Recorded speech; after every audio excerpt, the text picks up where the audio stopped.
Hello po, magandang hapon, Dasulanos Thrillers. Ito kami sa bahay ng isang interviewin natin. Ito po yun si tatay. Ito yung bahay nila. Nahihirapan na din silang lumakad.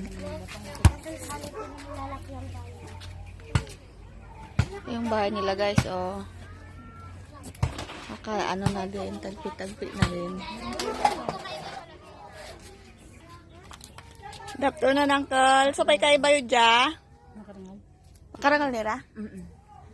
Bukbukod jula dya dabong yo? Ilocano, Pangasinan. May sayon. Awan nga rin ka dito tatang Christmas.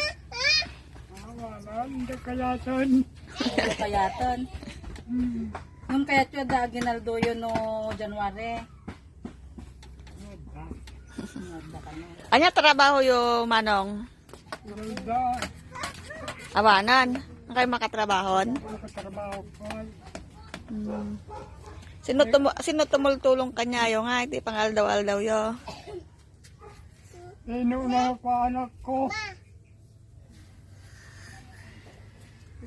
Nadamangitan niya anak yo.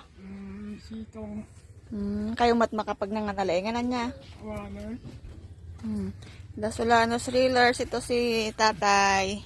Sana mabigyan din na, maisama natin siya sa mabibigyan na pa-Christmas. Oh, ano tawon yun, Manong?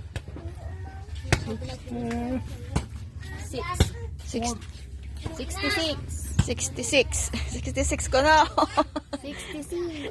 Ang papaubing mat ni Manong. 66. Agagagas kayo, Manong.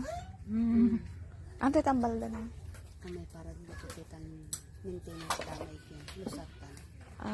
Lusartan. Nagme-maintenance na din po sila. Sa mga may puso po dyan na gusto magbigay ng panggamot ni Kuya Sani, pwede po kayo magbigay ng magpaabot sa Dasulanos Thrillers.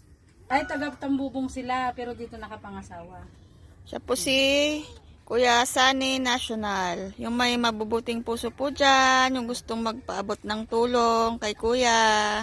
Mag-isa na po sila sa bahay. Inaabot-abutan na lang din ng mga anak nila. Pero wala naman yung kal. Balimpay. No, dapay mayan. Hindi ako. Kaya nyo na makabiro kami kay Soulmate ko pa eh.